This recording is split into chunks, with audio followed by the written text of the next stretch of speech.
All right. The death and life are in the power of your tongue. Does that not, like, what is coming out of your mouth? What are you allowing to come in?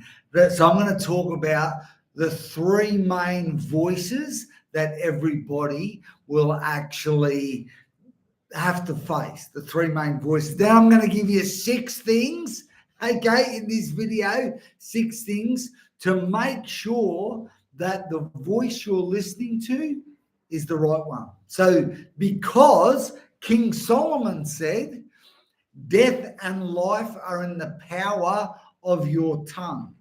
And and we know even in Genesis was that what was spoken. That's how this world was formed, through things that were said, things that spoken into being. So I'm going to give you some practical stuff, and I'm going to give you some biblical stuff as well. Because man, you got to go to the truth. And this is what if you think maybe you don't have to. I think I've got a fair bit of mental resilience, okay? But sometimes when I wake up in the morning, man, Gavin Topp, it feels like the devil is waiting at the end of the bed for me to wake up. to remind me of the regret, remind me of things I failed at, remind me of what people did to me. if anyone's like me, give me a thumbs up. Yep, that's me. Okay. Well, that's you. You need to listen to this one because, man, it's going to help massively. So make sure you listen to the whole thing, because I'm going to give you at the end some tools that will actually make things better. It says, not by me, by an amazing scientist. They said humans speak at 300 words a minute on average, but we think at 1,200 words a minute. So it's not. I'm more concerned about the thoughts going through your head rather than what's coming out of your mouth. Okay, so that's the first voice we need to listen to. That we're listening to is our own voice, our own thoughts. Okay. I remember years and years ago, I was with a group of guys, and one guy was mentoring another guy, and he said, "Well, what are you doing? Where are you going?" And he said, "Listen, I'm just going to be on my own." Okay. And his mentor said to him, on your own, you're actually in bad company." Because he knows the way this guy thought. He knew the way he thought. On his own, he was actually in bad company, meaning, environment, get in the right environment. So the first voice, man, is your own. We need to analyze what is the thoughts, what is the voice we're listening to, because death and life are in the power of the tongue, of the voice. The second thing, and this is the one where, it's probably the easiest to make a decision, yet most people end up a slave to this voice. And this voice is negative junk on social media, negative junk, watching rubbish on the TV, on Netflix, watching rubbish on TikTok, on Instagram, whatever. I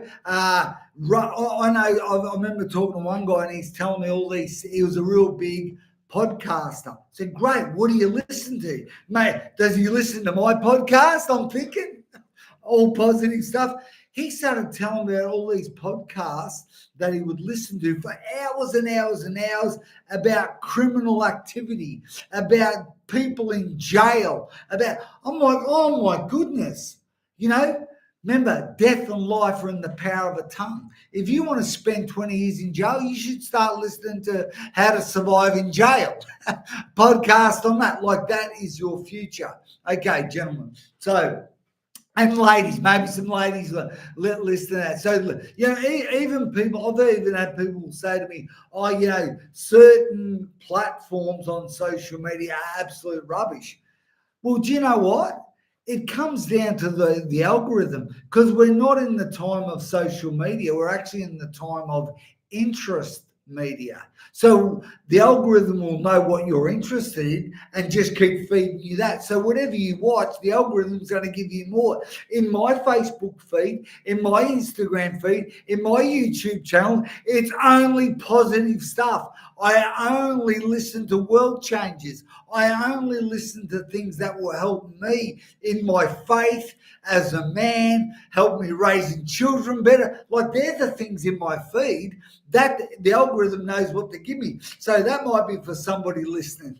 If you're getting rubbish in your feed, maybe it's the voices that you're listening to. You need to swipe up, get out of, check out, So, all right. So the first thing is your own voice, because you think at 1,200 words a minute. All right. The second thing is you get to decide, whether it be social media, programs on Netflix, whatever it is, you get to decide. That algorithm will track you. That's a good maybe gauge rod to have a look at. Okay. The third thing, and there's been many studies on this, and many people have spoken about it, but you are the sum total of the 5 closest people to you. I always like to refer to as, if you want to know what your future looks like, look at the people you're surrounded with.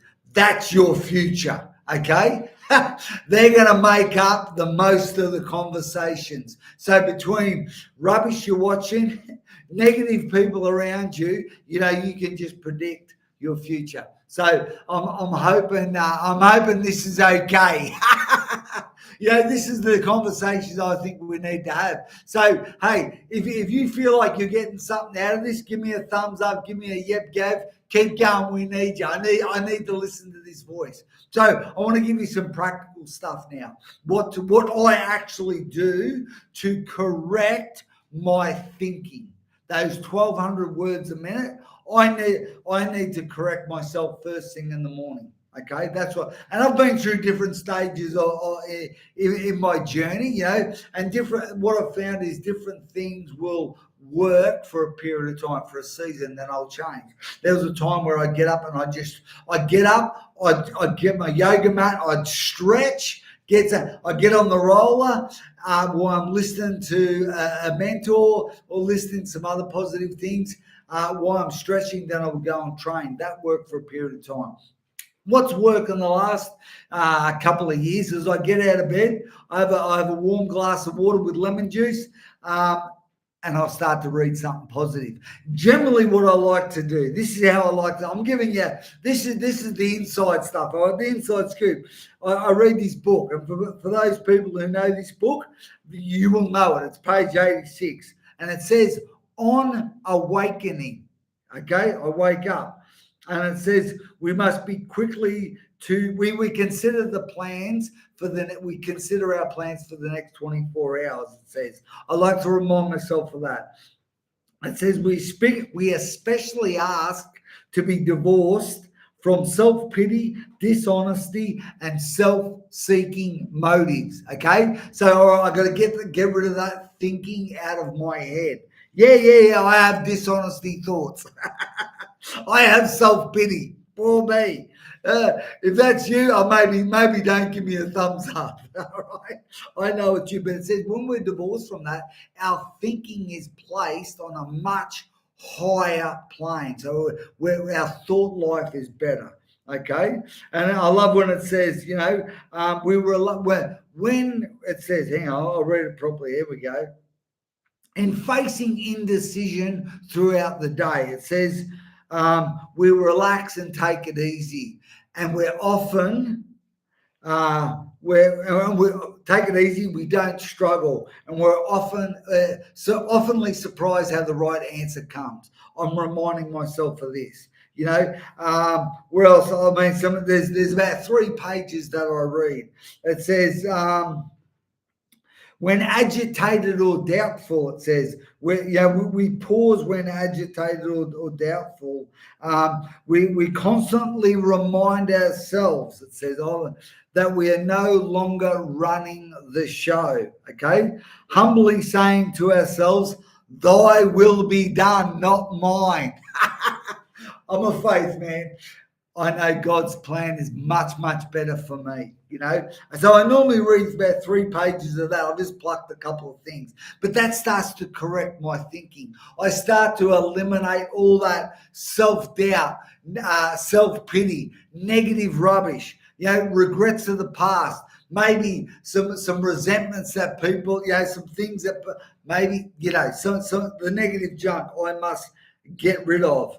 But this is what I want to read the end of this before I go to the next thing that I read. Okay. Hey, if you're benefiting from this, let me know. Okay.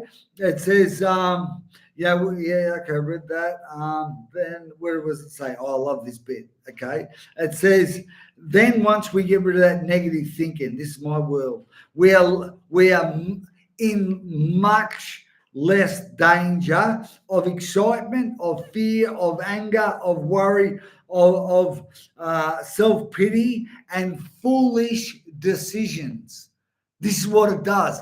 Man, I want to be in a better position so that I don't make foolish decisions. So, hey, listen, that's something. So that's what I do, okay, to correct myself. That's the first thing I do in the morning, okay?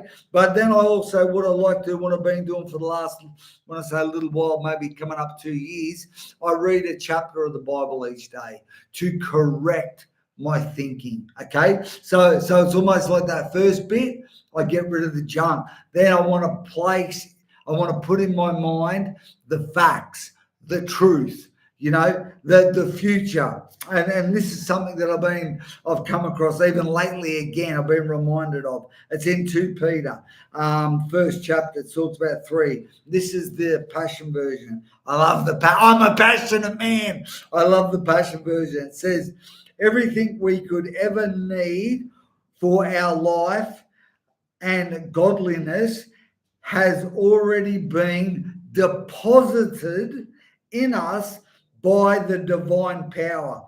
For all of this lavish, well, having trouble reading. I'm still learning. They've been lavished upon us through the rich experience of knowing him who has called us by name. So what it says in another translation says that God called us by name before time even began. So if you think you're an accident, you're wrong. You think your parents planned you, you're wrong. You think maybe you're an accident, you're wrong.